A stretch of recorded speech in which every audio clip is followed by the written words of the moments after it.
Hinamak na manugang. Kabanata 131. Bago pa matapos ni Albert Lewis ang kanyang mga salita, galit na sinabi ni Jane Lewis kay Helena, "Nay, binubuli ng mga taga-Lewis family ang tatay ko at gustong kunin ang mansyon ni Alex. Anong karapatan nila para hilingin na bumalik tayo?" Malungkot na sinabi ni Helena, "Kahit ano pa, maidugo ka pa rin sa dugo ng Lewis family." Humingi na ng tawad sa akin ang matandang ginang na sinabing magulo ang ulo at galit na galit. Isa pa, si Mark Lewis ay pinarusahan na rin. Pamilya tayo, bakit magkakaroon ng sama ng loob sa pagitan natin? Hindi na ako pamilya sa mga taga-Lewis family. Galit na sabi ni Jane Lewis, hindi na ako babalik sa kumpanya para magtrabaho. Anong pinagsasabi mo? Hindi nasisiyahang sinabi ni Helena na pagtanto na ng lola mo ang kanyang pagkakamali. Siya ang iyong nakatatanda. Gusto mo bang humingi ng tawad sa iyo? Upang ipakita ang kanyang sinseridad, binigyan pa ako ng lola mo ng isang gintong kwintas at 2 jade bracelet sa unang pagkakataon. Ma, hindi mo ba masasabi na gusto mo ang mga alahas na binigay ni lola? Galit na natapos na magsalita si Jane Lewis at hindi na pinansin si Helena. Tumalikod siya at naglakad papunta sa kwarto. Mabilis din siyang sinundan ni Alex Dixon. Galit na sabi ni Helena sa sala, "Tingnan mo ang anak mo." Sa hindi pagkakataon, hindi siya pinansin ni Albert Lewis at tumalikod na para umalis. Sa kwarto, galit pa rin si Jane Lewis at nagsumbong kay Alex Dixon. "Hindi ko talaga akalain na gagamit ng alahas ang pamilya Lewis para lukuhin ang nanay ko. Hindi ba dahil alam nilang sakam ang nanay ko? Ang tanga talaga ng nanay ko. Kung bibigyan siya ng ilang alahas ng pamilya Lewis at sabihan ng ilang magagandang salita, malilito siya." Bagamat hindi masaya si Alex Dixon sa kanyang puso, wala siyang masasabing masama tungkol sa kanyang biyenan. Maipapayo lang niya nang maputol ang relasyon namin sa Lewis family, wala siyang rito, kaya hindi niya alam ang kasuklam-suklam na paraan ng pamilya Lewis. Sinabi ni Jane Lewis, "Ang aking ina ay nagpilit na bumalik ako sa trabaho. Ano ang dapat kong gawin?" Sinabi ni Alex Dixon, "Susuportahan ko ang anumang desisyon na gagawin mo." Umiti si Jane Lewis at sinabing, "Kung gusto kitang hiwalayan, susuportahan mo rin ba ako?" Inangat ni Alex Dixon ang kanyang ulo at seryosong sinabi, "Jane, ikaw at ako ay hindi nagkaroon ng maraming magagandang araw pagkatapos ng kasal. Kung gusto mo akong hiwalayan, papayag ako." Seryoso ang mukha ni Alex Dixon at hindi tumawa si Jane Lewis. Sinundot niya ito gamit ang kanyang daliri at sinabing, "Nagbibiro ako sa iyo. Hindi kita hihiwalayan, kung gusto kitang hiwalayan, matagal na kitang hiniwalayan." Sinamantala ni Alex Dixon ang pagkakataong hawakan ang kanyang kamay at nakangiting nagtanong, "Dahil ayaw mo akong hiwalayan, bakit mo ako hinayaang matulog sa sahig?" Naalala ni Jane Lewis na si Alex Dixon ay nakahiga sa kama at hinawakan ang kanyang kamay sa buong gabi. Biglang nag-init ang maganda niyang mukha at galit niyang sinabi, "Ginawa mo akong hindi makatulog ng maayos na magdamag. Huwag mong isipin na matulog sa kama. Don't tell me all this time wala kang tulog." Natigilan si Alex Dixon.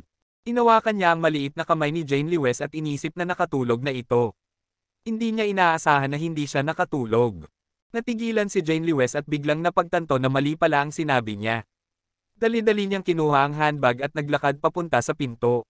Habang naglalakad siya, sinabi niya, "May appointment ako kay Director Lee para pag-usapan ng tungkol sa investment. Hindi ko nasasabihin sa iyo." Umiti si Alex Dixon at sumunod sa kanyang likuran para magmaneho. Nagmumura pa si Helena sa sala. Si Albert Lewis ay natakot sa kanyang asawa at tuluyang nalanta. Napag-alitan siya kaya hindi niya maiangat ang ulo. Upang maiwasang magdulot ng kaguluhan si Helena sa bahay, walang pagpipilian si Albert Lewis kundi ang tuyong payuhan ang kanyang anak at manugang na makinig sa kanya. Nagalit si Jane Lewis sa kanyang puso.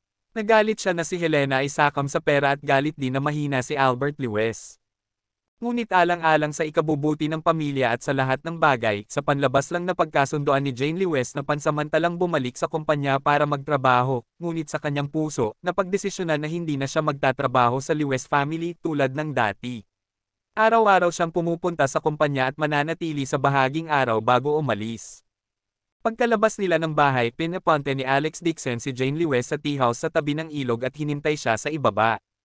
Gayunpaman si Lee Jun ay isang taong pamilyar sa kanya at hindi magkakaroon ng anumang aksidente kaya hindi siya nag-aalala. Sinamantala ni Alex Dixon ang oras ng malaya siyang bumaba ng kotse at maglakad sa Binhay Road para maehersisyo ang kanyang mga kalamnan at buto. May isang grupo ng mga tao sa tabi ng ilog sa hindi kalayuan at mukhang balisa sila.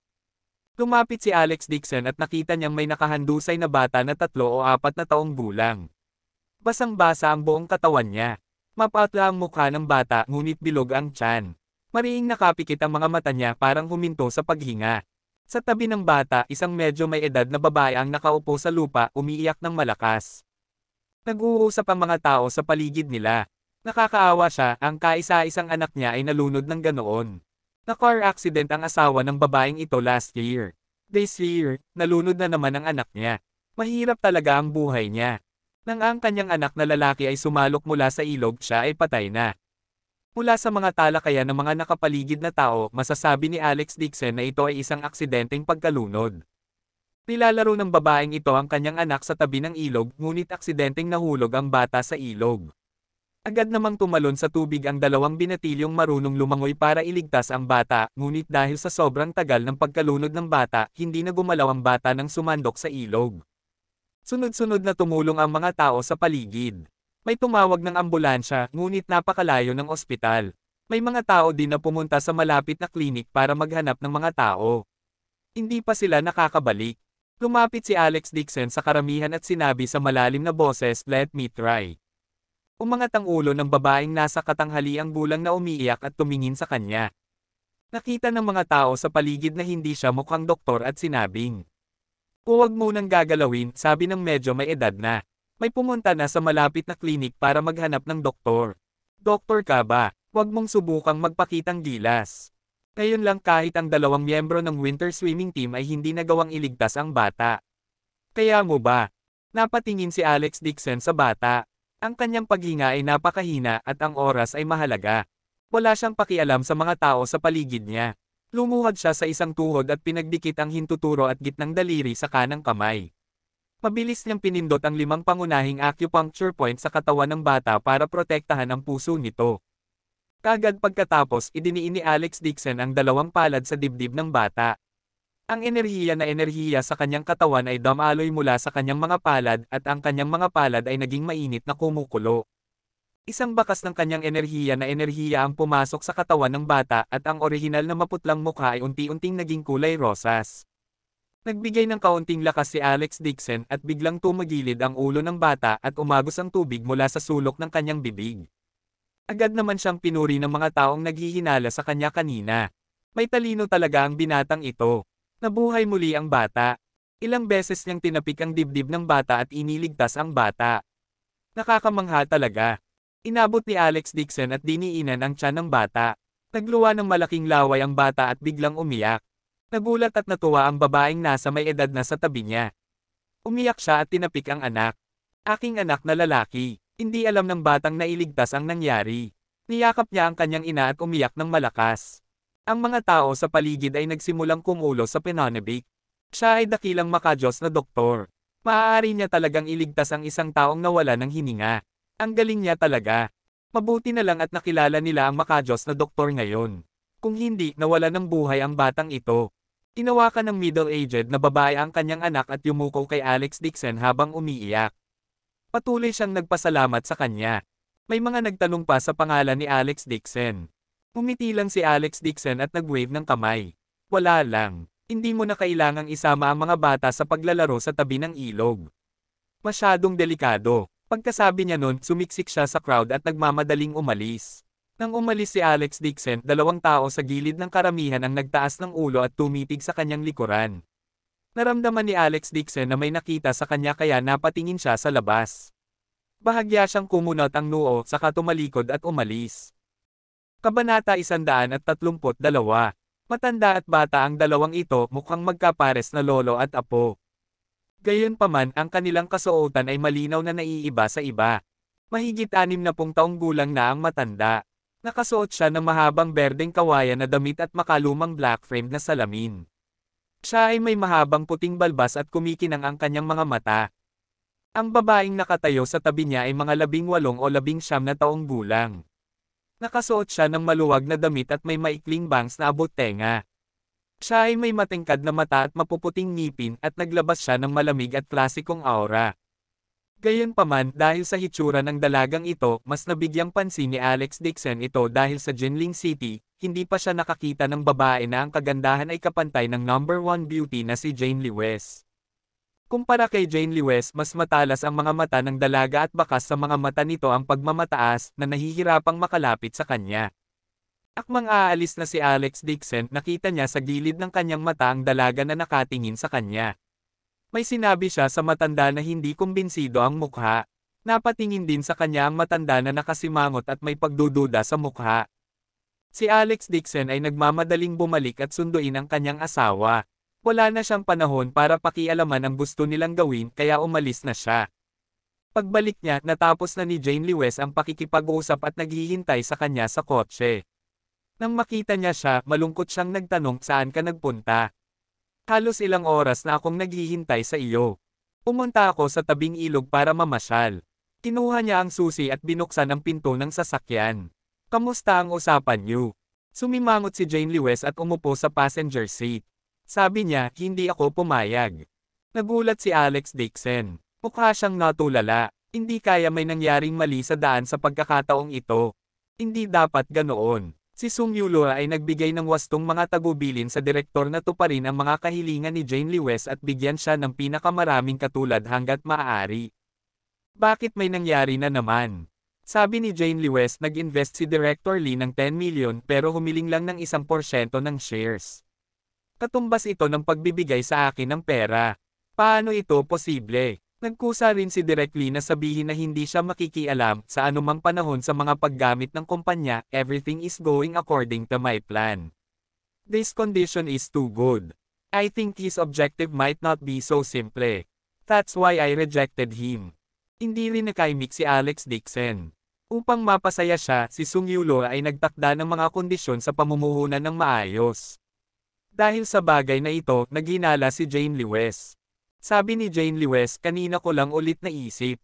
Kamakailan lang nagkakagulo si nanay sa bahay. Hindi ko maibigay ang buong lakas ko sa kumpanya pansamantala. Susunod pa rin ako sa orihinal na plano at magsisimula from the studio. After all, hindi pa ako nag-set up ng company before.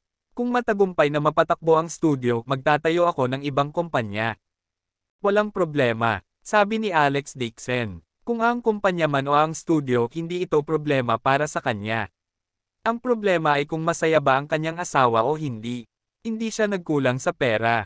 Kaya maaari siyang maglaro kung ano ang gusto niya.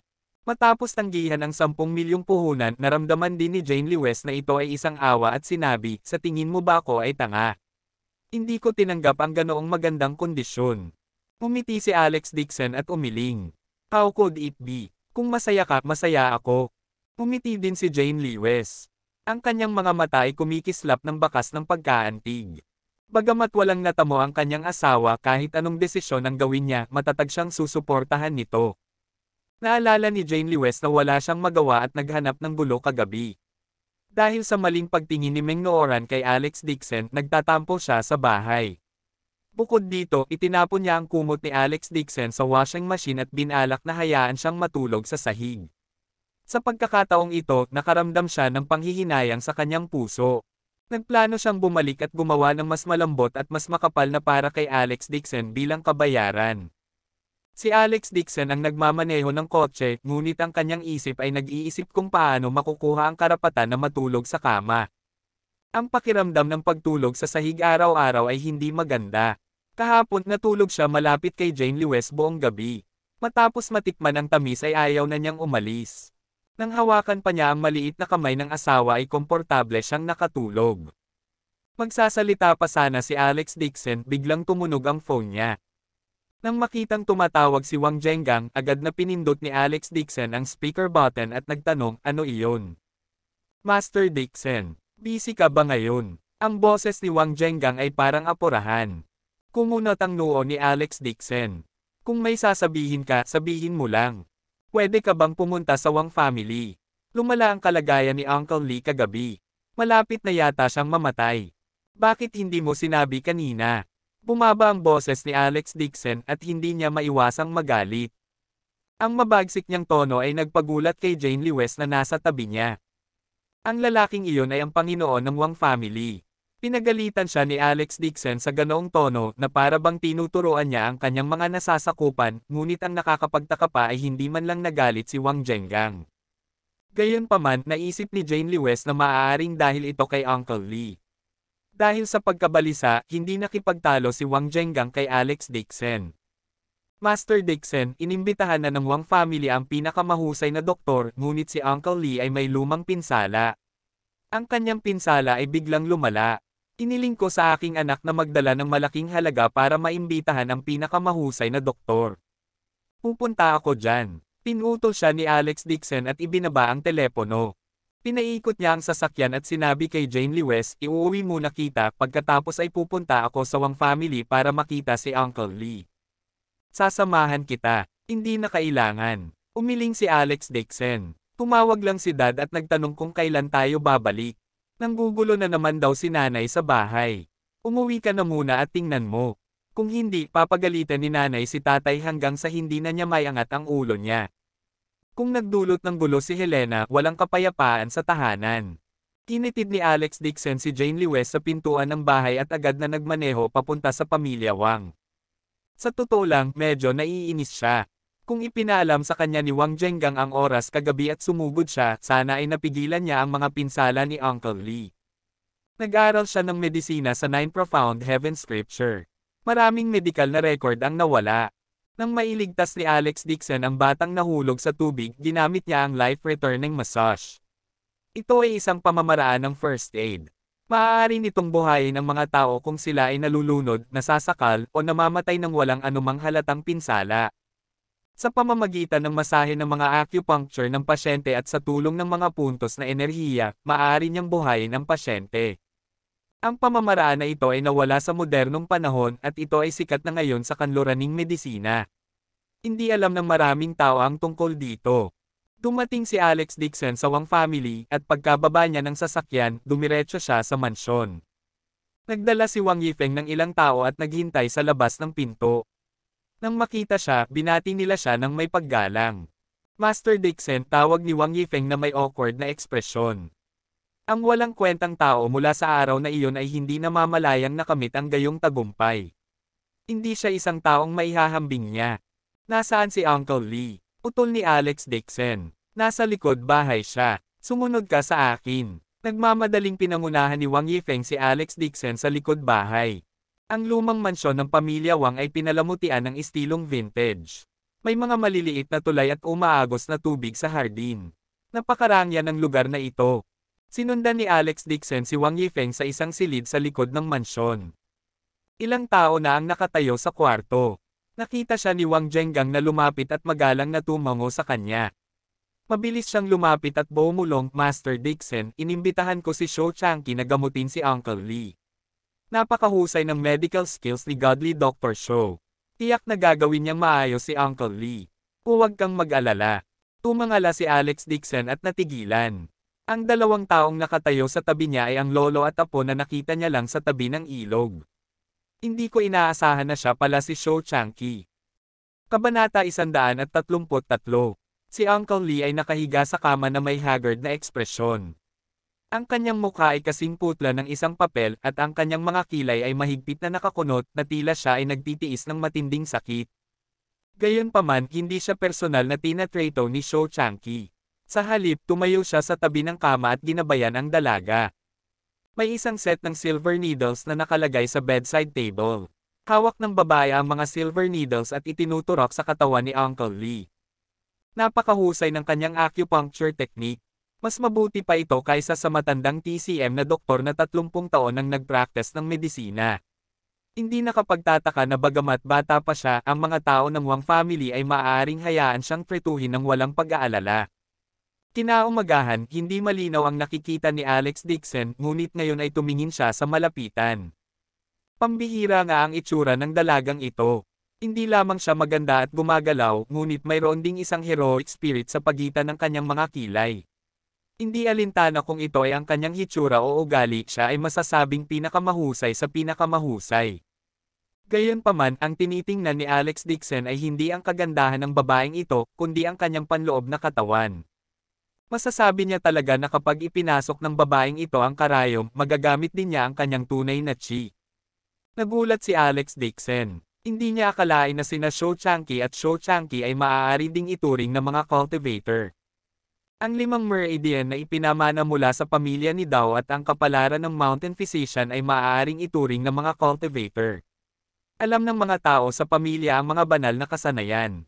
Napakakaunting mga tao ang nakakaalam ng pamamaraang ito dito kahit na ang mga bihasa dito ay malayo sa pamamaraan ng pagpapatawag ng kidlat ni Alex Dixon. Karamihan sa kanila ay naglilinang ng martial arts. At ang mga naglilinang ng parehong medical at martial arts ay lubhang kakaiba. Gayunpaman kahit na nilinang ni Shou Changqi at ng kanyang apo ang parehong medical at martial arts, mayroon lamang silang mortal sa katawan. Ang mga mortal ay maaari lamang gumamit ng tunay na chi, ngunit si Alex Dixon ay naipanganak na muli sa pamamagitan ng paglilinang, at ang kanyang pangangatawan ay matagal nang nahihigitan ng mga mortal.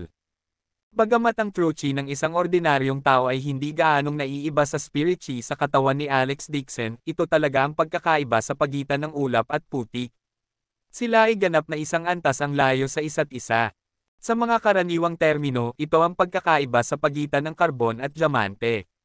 Bagamat pareho ang pinanggalingan ng dalawa, gayunpaman ang karbon ay maaari lamang gamitin bilang isang materyal.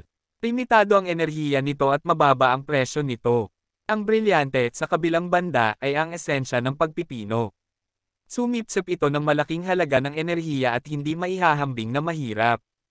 Ang presyo nito ay ilang libong beses din na mas mataas. Kung ang enerhiya ng espiritu sa katawan ay nakondense sa isang tiyak na lawak, maaari pa ring linangin ng cultivator ang golden core. Kapag dumating ang oras na iyon, magiging karaniwan na para sa magsasaka na makagamit ng langit at lupa na piercing magic o basta-basta na sirain ang isang lungsod. Maraming mga magsasaka ang masusing naglilinang sa buong buhay nila na nais lamang na linangin ang isang bakas ng espiritual na enerhiya upang makamit ang layunin ng pagpapahaba ng kanilang habang buhay. Gayunpaman, hindi sila nagtagumpay kahit sa kamatayan. Ang mga hindi sumailalim sa muling pagsilang ay hindi magagawang linangin ang spirit chi. Ang isang mortal ay isang mortal. Kung wala ang tamang landas at pagkakataon, gaano man sila nilinang, hindi nila magagawang ganap ang isang immortal physique. Gayunpaman, ang katotohanan na ang batang babaeng ito ay maaaring tumusok sa karayom. Gamit ang kanyang true chi ay isang malalim na paglilinang sa mga mortal. Hindi nakakagulat na si Shou Changqi ay magalang na tinawag bilang Dr. Nanguang. Kaya ito ang dahilan. Matapos tingnan ni Alex Dixon ang inner body ng babae, itinuon niya ang atensyon sa kanyang acupuncture technique. Nang makita niya ang acupuncture technique, hindi niya naiwasang sumimangot. Tinanggal niya ang bibig niya at sinabing, "Sandali lang." Kinakausap ni Alex Dixon ang sarili, ngunit maraming tao sa silid, walang nang ahas na gambolain ang babae nang magsagawa ito ng acupuncture. Natahimik ito. Bilang karagdagan, ang kabataang babae ay isang magsasaka at ang kanyang kakayahan sa pandinig ay maraming beses na mas mahusay kaysa sa mga ordinaryong tao. Nang marinig niya ito ay agad niyang inangat ang ulo niya. Tumingin siya kay Alex Dixon na may galit na ekspresyon. Napansin na lang niya na nakatingin sa kanya si Alex Dixon habang ginagawa ang acupuncture. Tila nagkomento ang mga mata nito sa kanya. Matagal na siyang hindi masaya. Ngayong narinig niya itong halos, natural na hindi niya ito matiis. Ibinaba ng dalaga ang karayom. At naglakad sa harap ni Alex Dixon na malamig ang mukha, tinitigan niya siya at sinabing, "Ano ang pagkakaiba?"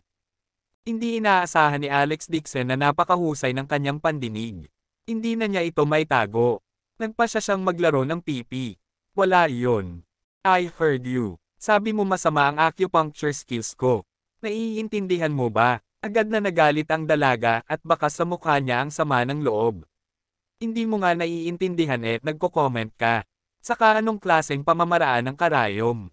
Ang sinabi mong ginamit ko." Bahagyang kumunat ang noo ni Alex Dixon.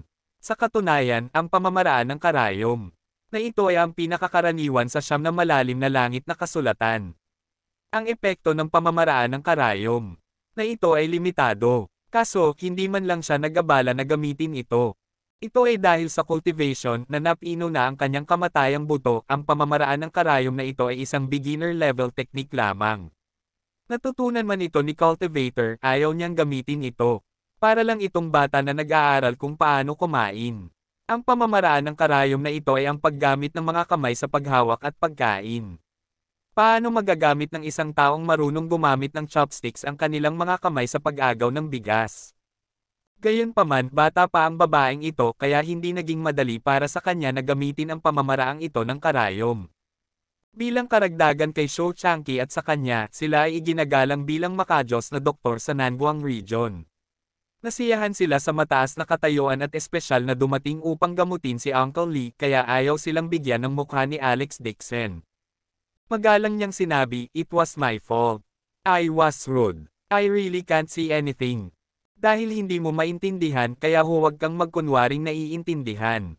Buong pagmamalaking sinabi ng dalaga kung maapektuhan mo ang aking paggamot at pagliligtas tapos ka na.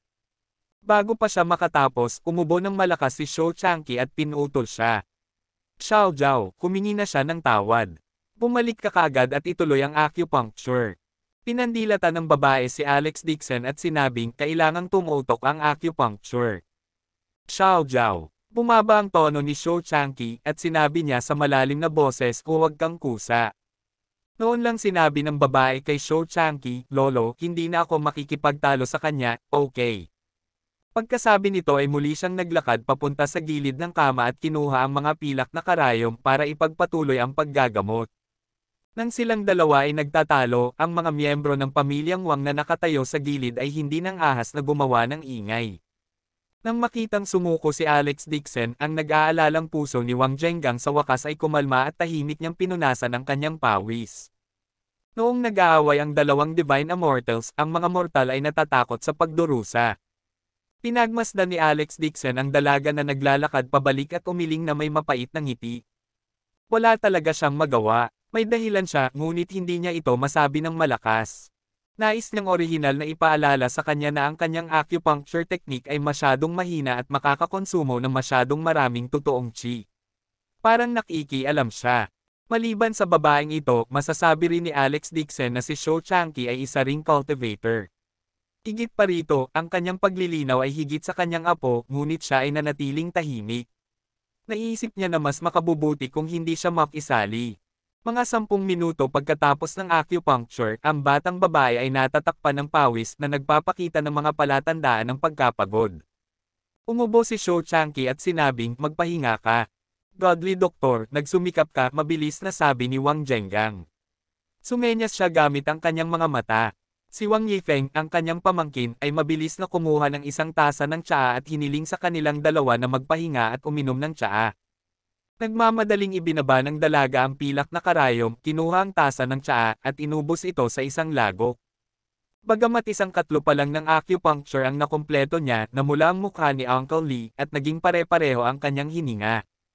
Ang mga mukha ng mga miyembro ng pamilyang Wang sa paligid niya ay puno rin ng kagalakan, at ang kanilang mga mata ay puno ng paghanga. Medyo proud din ang dalaga sa sarili. Pagkatapos uminom ng tsaa, sinulyapan pa niya si Alex Dixon na may ekspresyon ng kasiyahan. Ang ibig niyang sabihin ay, kumusta sa palagay mo ang paggamot ko? Tiningnan lang siya ni Alex Dixon nang walang sinasabi at walang ekspresyon ang mukha nito. Sa kung pinagkadalubhasaan niya ang totoong qi at ang apoy ay nasa lugar, hindi na niya kailangang gumastos ng napakaraming totoong qi at hindi siya mapapagod. Gayunpaman, hindi pa rin siya mabibigyan ni Alex Dixon ng anumang patnubay. Ayaw na niyang i-provoke ulit ang hot na babaeng ito. Kabanata 134. Patuloy na pinasalamatan ni Wang Zhengang sina Shou Changqi at Xiao Jiao. Iniling ni Wang Zhengang kina Shou Changqi at Xiao Jiao na magpahinga sa katabi ng guest room.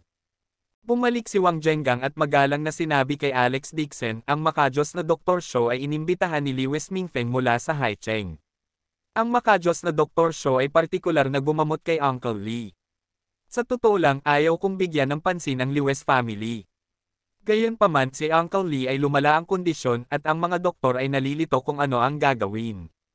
Kaya naman ipinangako ni Lewis Mingfeng na darating si Godly Dr. Shou at gagamutan si Uncle Lee. Sinabi ni Alex Dixon, hindi aanyayahan ni Lewis Mingfeng ang makajos na doktor na si Shou na gamutin si Uncle Lee ng libre. Dapat ay nagbanggit si Lewis Mingfeng ng kanilang kondisyon, tama ba? Mapait nang umiti si Wang Zhengang at sinabing, Master Dixon, mayroon ka talagang magandang pananaw. Umaasa si Lewis Mingfeng na mapanatili ng Wang family at Lewis family ang kanilang relasyon at ipagpatuloy ang pakikipag-ugnayan. At gusto rin ni Lewis Mingfeng na pumirma sa kontrata. Umisi si Alex Dixon, sakam talaga si Lewis Mingfeng. Natakot si Wang Zhengang na magalit si Alex Dixon kaya mabilis na sinabi ni Wang Zhengang, mangyaring huminahon, Master Dixon. Hindi ko ipinangako kay Lewis Mingfeng na ipagpapatuloy ang pakikipag-ugnayan at hindi rin ako pumayag na pumirma sa kontrata kay Lewis Mingfeng. Sinabi ko lang kay Lewis family na ang relasyon sa pagitan ng Wang family at ng Lewis family ay pananatilihin ayon sa sitwasyon. Umiling si Alex Dixon at sinabing hindi kita sinisisi. Nararamdaman ko lang na masyadong matako si Lewis Mingfeng. At saka, ginawa mo ang lahat para iligtas si Uncle Lee. Dapat din akong magpasalamat sa iyo. Mabilis na sinabi ni Wang Zhengang, si Uncle Lee ay isa rin sa mga kaibigan ng aking old master. Sa Wang family, itinuring namin si Uncle Lee bilang isang miyembro ng pamilya. Dapat ko siyang iligtas. Lumingon si Alex Dixon at tiningnan ang mga sugat ni Uncle Lee. Matapos tulungan ni Xiao Zhao si Uncle Lee sa acupuncture, bumuti ang kondisyon ni Uncle Lee, ngunit nakasimangot si Alex Dixon. Si Uncle Lee ay may mga lumang sugat sa kanyang katawan at ang kanyang mga meridian ay matagal nang nawasak. Isa pa, nagkaroon din si Uncle Lee ng blood deficiency disease. Ang paggamot ngayon ay ginagamot lamang ang mga sintomas ngunit hindi ang ugat na sanhi. Sa ibabaw, mukhang malarosas ang mukha ni Uncle Lee, ngunit sa totoo lang pinipigilan lang niya ang sakit. Sa loob ng 2 araw, ang kanyang kakulangan sa dugo ay babalik at ang mga sintomas ay magiging mas malala pa. Baka nasa panganib ang buhay ni Uncle Lee. Isang mabilis na desisyon ang ginawa ni Alex Dixon. Tumayo siya sa tabi ng kama at pinulot ang mga pilak na karayom. Sa mesa, nagsimulang mag-acupuncture si Alex Dixon kay Uncle Lee. Nagulat si Wang Zhengang nang makita niya si Alex Dixon na nagsagawa ng acupuncture. Gustong pigilan ni Wang Zhengang si Alex Dixon, ngunit nang makita ni Wang Zhengang ang mahusay na pamamaraan ni Alex Dixon, mabilis siyang tumigil. Maingat nang umiti si Wang Zhengang nang humihingi ng tawad at sinabi, Master Dixon, ano ang ginagawa mo? Si Uncle Lee ay may matandang sakit, sinusubukan kong tulungan siyang i-connect muli ang kanyang mga meridian. Hindi man lang inangat ni Alex Dixon ang kanyang ulo. Ang mga pilak na karayom. Sa kanyang mga kamay ay parang lumilipad na karayom. Ikinumpas niya ang kanyang kamay at tinusok ang Guanyuan, Juke, Chaoyang at iba pang major acupoints. Ang mukha ni Wang Zhengang ay puno ng pagkabigla. Ang lahat ng ito ay mga lumang pinsalang dinanas ni Uncle Lee ilang dekada na ang nakararaan. At ang tanging nakakaalam tungkol sa kanila ay ilang kamag-anak ng pamilya Wang. Gayunpaman, nasabi ni Alex Dixon sa isang sulyap lang na lalong nagpahanga sa kanya ng mga tao. Habang inihahanda ni Alex Dixon ang acupuncture para kay Uncle Lee, naglakad si Little Zhao at Shou Changqi sa pintuan. Itinaas ni Xiao Zhao ang kanyang ulo at nakitang si Alex Dixon ang gumagawa ng acupuncture para kay Uncle Lee. Kagad, nagpakita si Xiao Zhao ng galit na ekspresyon at hahakbang pasulong upang pigilan siya. Sa sandaling ito, biglang pinigilan ni Shou Changqi si Xiao Zhao at sinabi sa malalim na boses, huwag mo siyang istorbohin. Lolo, kung random na ma-diagnose at gagamutin siya ni Alex Dixon, magkakaroon ng malaking problema. Agad na sabi ni Xiao Zhao. Xiao Zhao, tingnan mong mabuti ang acupuncture technique ni Alex Dixon. Sabi ni Shou Changqi sa malalim na boses. Narinig ni Xiao Zhao ang sinabi ni Shou Changqi at nakatingin lang siya sa kamay ni Alex Dixon. Nang makita niya ito, natigilan din si Xiao Zhao. Maya-maya, bigla siyang nagalit, walang hiya talaga siya. Lihim niyang natutunan ang 3 solar needles technique na ginamit ko lang. Seryoso ang mukha ni Shou Changqi. Pagkaraan ng ilang segundo, ibinuka niya ang kanyang bibig at sinabing, tingnan mo ng mabuti. Pansinin mo ang kanyang mga galaw ng kamay. Maingat na tumingin si Xiao Zhao saglit. Bigla rin siyang nagpakita ng gulat na ekspresyon. Kilala ni Xiao Zhao ang pamamaraan ng karayom na ginamit ni Alex Dixon ay talagang ang pinakahuling kasanayan na ipinasa sa Shou family, ang 3 solar needles technique. Ang pamamaraan ng karayom na ginamit ni Alex Dixon ay eksaktong kapareho ng ginamit ni Xiao Zhao kanina, ngunit nang tingnan niyang mabuti, may ilang pagkakaiba. Kung ikukumpara sa 3 solar needles technique na ginamit ni Xiao Zhao ngayon, iba ang acupuncture point na ginamit ni Alex Dixon. Si Shou Changqi ay nabighani dito at may pagsamba sa kanyang mukha. Sinabi ni Shou Changqi, hindi ko inasahan si Alex Dixon ay isang dalubhasa sa medisina at martial arts. Ang niksi ni Alex Dixon ay matatag. Nang ipasok niya ang karayom, ang pilak na karayom ay steady at steady. Ang true chi ay dahan-daang itinurok sa loob nito. Tanging ang mga nagsasaka lamang ng higit sa 5 taon. Hindi ko inaasahan na si Alex Dixon ay magkakaroon ng ganoong katatag na niksi sa murang edad. Nahigitan na ng kanyang cultivation base ang sa akin. Si Xiao Zhao ay hindi kumbinsido at sinabing, Lolo, hindi ba siya tumusok ng higit pang acupuncture point kaysa sa akin? Siguradong malalampasan ko siya sa hinaharap. Ang iilang acupuncture point na ito ang susi sa buong acupuncture technique. Ito rin ang nawawalang bahagi ng 3 solar needles technique ng Shou family. Isang mahabang buntong hininga ang pinakawalan ni Shou Changqi. Puno ng paggalang ang mukha niya. Aniya, hindi ko inaasahan na makikita ko ang totoong nawala na 3 solar needles technique sa buhay ko. Napakaswerte ko. Pagkatapos sabihin niyon, tumingin si Shou Changqi kay Xiao Zhao at nag-lecture, not to mention me, kahit mag-cultivate ka pa ng isa pang 5 taon, hindi pa rin kasing ganda ng cultivation base mo kay Alex Dixon. Napukaw ang mapagkompetensyang puso ni Xiao Zhao. She said, Lolo, Alex Dixon is nothing. Nangunguna sa Nanguang ang medical skills ng Shou family natin. Bukod sa acupuncture, meron din tayong pagmamasahe at panghuhula. Hindi ako naniniwala na mas magaling si Alex Dixon kaysa sa pamilya natin sa bawat aspeto, kompetensyahan ko siya mamaya. Nakita ni Shou Changqi ang mapagkompetensyang mukha ni Xiao Zhao at napailing na lamang siya. Sinabi niya, sige, maaari mong subukan. Pagkaraan ng ilang sandali, natapos ni Alex Dixon ang acupuncture. Dahan-dahan siyang nagpakawala ng mahabang hininga. Kalmado pa rin siya at composed. Matagal na naghintay si Xiao Zhao. Hindi naging madali para sa kanya ang maghintay hanggang matapos si Alex Dixon. Agad siyang naglakad pasulong at walang pakundangan na nagsabi, saang klinika ka galing? Sino ang iyong amo? Lumingon si Alex Dixon at sinabing, hindi ako taga-klinik. Wala rin akong master. Pambihira yan. Saan mo natutunan ang teknik ng karayom? Tanong ni Xiao Zhao.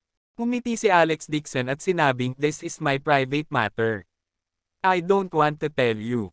Hindi sumuko si Xiao Zhao at sinabing, ito ay isang ancestral acupuncture technique ng Shou family.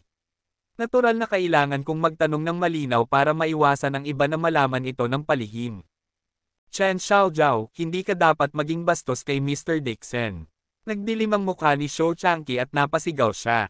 Agad siyang naglakad pasulong at magalang na sinabi ni Shou Changqi kay Alex Dixon, Mr. Dixon, namatay ang mga magulang ng apo ko noong bata pa siya kaya ako ang may hawak nito. Hindi ko siya nadisiplina ng mabuti. Sana huwag mong sisihin si Xiao Zhao. Pagkatapos sabihin niyon, muling pinagalitan ni Shou Changqi si Chen Xiao Zhao, mabilis na humingi ng tawad kay Mr. Dixon. Hindi mo ba nakikita ang acupuncture technique ni Mr. Dixon ay mas mahusay kaysa sa acupuncture technique ng ating Shou family? Ang acupuncture technique ni Mr. Dixon ay ang ninuno ng 3 solar needles technique. Si Chen Xiao Zhao ay nakaramdam ng mali pagkatapos na ma-lecture. She gritted her teeth and said unwillingly, I want to compete with him. Kung may kakayahan talaga siya, then I will apologize to him. Galit na galit si Shou Changqi. Si Wang Zhengang na nasa tabi niya ay walang magawa. Mabilis siyang lumapit para hikayatin si Xiao Zhao. Tumingin si Alex Dixon kay Chen Xiao Zhao. Nakita ni Alex Dixon ang galit na tingin ni Chen Xiao Zhao. Namula ang mukha ni Chen Xiao Zhao. Natutuwa si Alex Dixon na hindi siya kumbinsido. Kaya nagtanong si Alex Dixon, ano ang gusto mong kompetensya sa akin? Kabanata 135. Siyempre medical skills. Inilibot ni Chen Xiao Zhao ang kanyang mga mata at biglang ngumiti. Maraming foundation sa TCM. Makipagkompetensya tayo sa tingin lang. Sabihin mo sa akin, anong sakit meron ang taong ito sa kwarto? Hindi niya kinuha ang pulso ng pasyente. Sa paghusga sa sakit ng pasyente mula sa hitsura ng pasyente, ito ay napakasimple. Gayunpaman, napakahirap para sa TCM. Ito ay isang malaking hamon. Maging si Shou Changqi ay maaaring hindi ito makita. Gayunpaman, ito ang espesyalidad ni Chen Xiao Zhao. Siya ay nasa mga bisig ng kanyang lolo mula noong siya ay 1 taong gulang upang makita itong gamutin ang mga pasyente. Nakakita na siya ng hindi bababa sa daan-daang libong mga pasyente. Kahanga-hanga ang kanyang memorya. Naaalala niya ang halos lahat ng sakit at ikinategorya ang mga ito.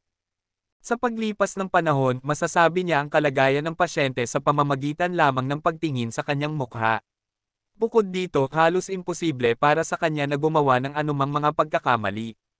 Xiao Zhao, pinapahirapan mo siya. Hindi nasisiyahang saway ni Shou Changqi sa kanya. Gayunpaman tumango si Alex Dixon at ngumiti. Kung gayon gagawin ko ang sinabi mo. Pumayag naman si Alex Dixon. Walang ibang sinabi si Shou Changqi. Gusto rin niyang makita ang kakayahan ni Alex Dixon. Mauuna na ako. Masaya si Chen Xiaojiao. Agad siyang naglakad pasulong at tumutok sa paglalakad sa harap ng lahat. Tinitigan niyang mabuti ang mga pasyente. Napakabagal ng tingin niya. Tiningnan niya ang lahat ng hindi bababa sa 3 minuto. Pagkaraan ng higit sa 1 minuto, ngumiti si Chen Xiaojiao at sinabing, nakita ko ang lahat. Namula ang noo ni Wang Zhengang at may mga paalang na linya. Dapat ay nagkaroon siya ng alta presyon. Karaniwan siyang may magaan na karanasan at hindi mahilig sa malalaking isda at malaking karne. Nang matapos siyang magsalita, bumulala si Wang Zhengang, nakakamangha talaga si Dr. Chen. Mayroon akong high blood. Muling itinuro ni Chen Xiaojiao si Wang Yifeng at sinabing, namumula ang iyong kilay at namumugto sa iyong mga mata. Mayroon kang lagnat sa baga. Halos gumaling ang iyong kalagayan. Mapait na ngumiti si Wang Yifeng at sinabing, hinahangaan kita. Noong nakaraang linggo, umubo ako at nagdulot ng pinsala sa baga, malapit ko na itong mapagaling. Isa-isa niyang itinuro ang mga sakit ng iilang tao at lahat ng mga ito ay tama. Lahat ay may nagulat na ekspresyon sa kanilang mga mukha at pinuri nilang lahat si Elder Shou sa pagtuturo sa kanila ng mabuti. Napakabata ng kanyang apo, ngunit ang kanyang mga kasanayan sa medikal ay talagang kamangha-mangha. May ngiti din sa mukha si Shou Changqi. Medyo proud siya sa sarili niya. Sa wakas, tumingin muli si Chen Xiaojiao kay Alex Dixon. Napangiti siya ng may pagmamalaki at sinabing, Mr. Dixon, pinakamaganda ang kalagayan mo. May sakit ka sa puso. Ngumiti si Alex Dixon at sinabing, hindi ko akalain na magkakaroon ka ng ganitong kahangahangang kasanayan sa medisina kahit na wala ka pang 20 taong gulang. Inahangaan din kita. Gayunpaman, mayroon ka pa ring maliit na pagkakamali. Babawiin ko ito para sa iyo. Pagkatapos sabihin niyon, itinuro niya si Wang Zhengang. Bukod sa alta presyon, si Boss Wang ay may diabetes at palpitations din sa puso. Lalo na ang mga tadyang sa kaliwang dibdib na dapat noon pa ay nabali. Ayon sa espekulasyon, ito ay maaaring isang lumang pinsala mula sa 1 taon na ang nakakaraan. Nanginginig ang buong katawan ni Wang Zhengang at sinabing sa gulat, Mr. Dixon, napakalakas ng iyong medikal na kakayahan, nakikita mo pa ang aking diabetes at bali. Naaksidente ako sa sasakyan 13 taon na ang nakakaraan at nabali ang aking mga tadyang. Umiti si Alex Dixon at tinuro si Wang Yifeng. Na-infect ang baga niya dahil sa sipon pagkatapos uminom at sa kidney deficiency. Maliban sa long heat, ang problema niya ay ang kidney deficiency. Ang pag-alis ng init sa baga ay kailangan munang gamutin ang kidney. Napahiya si Wang Yifeng at sinabing, magaling talaga si Mr. Dixon. Nakatulog nga ako pagkatapos uminom at ang sipon ay humahantong sa sakit ng baga. Nakita ni Chen Xiaojiao si Alex Dixon na pandagdag sa kanilang kondisyon. Pareho siyang nagulat at mas lalong hindi kumbinsido. Hindi niya masabi ang mga nakakatakot na sakit na ito sa pamamagitan lamang ng pagtingin sa kanila. Ngunit si Alex Dixon ay casual na sumulyap sa kanila, ngunit siya ay natama ng pako sa ulo. Kinagat ni Chen Xiaojiao ang kanyang mga labi. Sabi niya, Mr. Dixon, ang sakit mo sa puso, tama ba ako? Ganoon ba? Umiti si Alex Dixon at inabot ang kamay kay Shou Changqi. Maaari ba akong tulungan ni Elder Shou na kunin ang aking pulso? Tanong niya. Saglit na nag-alinlangan si Shou Changqi at inilagay ang kamay sa pulso ni Alex Dixon. Ilang sandali pa, ibinaba niya ang kanyang kamay at tumingin kay Chen Xiaojiao. Saway niya, you are showing off your ability in front of Mr. Dixon. Quickly apologize to Mr. Dixon. Sumigaw si Chen Xiaojiao, Lolo, ano ang nasabi kong mali? Umiling si Shou Changqi at bumuntong hininga, tinignan ko ang pulso ni Alex Dixon. Paanong nagkaroon ng sakit sa puso si Mr. Dixon? Nagkakamali ka. Ano? Hindi makapaniwala si Chen Xiaojiao sa kanyang narinig. Hindi siya nagkamali sa mahigit 1 taon. Ang mga katangian ng sakit sa puso ay ang pinakamadaling makita. Paano siya nagkamali? Naglakad siya sa harap ni Alex Dixon at inilagay ang kamay sa pulso nito. Natigilan din siya at namula ang mukha. Napakabuti ng kanyang puso. Wala siyang sakit sa puso. Sa wakas ay naunawaan niya ang ibig sabihin ni Alex Dixon nang sabihin niyang halos. Binigay pa rin ni Alex Dixon ang mukha niya, hindi niya sinabi ang totoo. Pinandilatan siya ni Shou Changqi at sinabing mas mataas ang cultivation base ni Mr. Dixon kaysa sa iba. Ikaw ang nagkamali sa paghusga sa kanya. Bakit hindi ka humihingi ng tawad? Nagulat din si Shou Changqi nang sabihin niya ito. Masasabi niyang kinokontrol ni Alex Dixon ang kanyang panloob na chi upang baligtarin ang daloy ng true chi sa kanyang katawan upang lumikha ng ilusyon na inaatake siya sa puso. Kaya pala naloko ang apo niya. Gayunpaman, ang baligtad na daloy ng true chi sa kanyang katawan ay nagdudulot ng matinding sakit. Gayunpaman, hindi lamang kayang kontrolin ni Alex Dixon ang true chi flow sa kanyang katawan, malaya din itong makontrol. Higit pa rito, ang kanyang ekspresyon ay katulad ng dati na walang kaunting pahiwatig ng sakit. Ang kanyang cultivation base ay malamang na hindi lamang 5 taon, ito ay hindi bababa sa 100 taon. Alam ni Shou Changqi na nakatagpo siya ng isang nakatagong eksperto. Ang kanyang apo ay patuloy na pinupukaw si Alex Dixon. Sa kabutihang palad, si Alex Dixon ay isang maginoo. Kung siya ay galit, natatakot siya na sa isang galaw lang ay matatapos na siya at ang kanyang apo. Wala man lang silang lakas para lumaban. Si Shou Changqi ay nagmamadaling itinago ang kanyang mga kamao at sinabi kay Alex Dixon, ako ang hindi nagdisiplina ng mabuti sa aking apo. Huwag akong sisihin, Master Dixon. Paparusahan ko siya sa aming pag-uwi. Nabawi din ni Chen Xiaojiao ang kanyang pakiramdam. Alam niya na ang kanyang mga kasanayan sa medikal ay mas mataas ng ilang antas kaysa sa kanya. Kailangan niyang aminin na kumbinsido siya. Ibinaba niya ang kanyang ulo at sinabing, inaamin ko na ang iyong mga kasanayang medikal ay mas mahusay kaysa sa akin. Ngumiti si Alex Dixon at winagaywe ang kamay niya, ang medikal na pagsasanay ay upang matulungan ang mundo na iligtas ang mga tao. Hindi kailangang maging malakas o hindi. Siguro alam ko ang kaunti tungkol dito. Hindi ako isang TCM na doktor, ako ay karaniwang tao. Elder Shou, ilang dekada ka nang nagpractice ng medisina. Kailangan mo pang magtanong sa akin mula ngayon. Ang kanyang mga salita ay nagpahiya kay Shou Changqi, ngunit lalo niyang hinangaan. Ang mga medikal na kasanayan ni Alex Dixon ay malinaw na mas mataas kaysa sa kanya, ngunit sadyang binigyan siya ng paraan. Ito ay dahil ang lahat ng naruroon, kabilang ang kanyang apo, ay hindi upang makita kung gaano kahusay ang mga kasanayan ni Alex Dixon sa medikal. Ang kanyang mga kasanayang medikal ay umabot na sa sukdulan ng pagiging perpekto. Malamang na walang pangalawang tao sa buong Huaxia. Itinaas ni Shou Changqi ang kanyang mga kamay kay Alex Dixon at seryosong sinabi, hindi ko inaasahan na makikilala ko ang isang Grandmaster na tulad ni Master Dixon noong nabubuhay pa ako. Sana ay turuan mo na ako mula ngayon. Pinag-cross ni Alex Dixon ang mga kamay sa likod at nakitang tumango. Nagulat si Shou Changqi at mabilis na sinabi, salamat Master Dixon. Nang makita ng mga tao sa kwarto ang pag-uusap nilang dalawa ay natigilan silang lahat. Siya ang numero 1 makajos na doktor sa rehiyon ng Nangguang. Paano niya ibababa ang sarili para humingi ng patnubay kay Alex Dixon? Nagulat ang lahat ng nasa kwarto sa kanilang nakita. Kahit saan magpunta ang numero 1 makajos na doktor sa Nangguang, palagi siyang igalang. Iginagalang din ng lahat ng malalaking ospital si Elder Shou. Sa harap ni Alex Dixon, siya talaga kumilos bilang isang mag-aaral sa elementarya at magalang na humingi ng patnubay mula sa kanyang master. Ito ay hindi kapanipaniwala.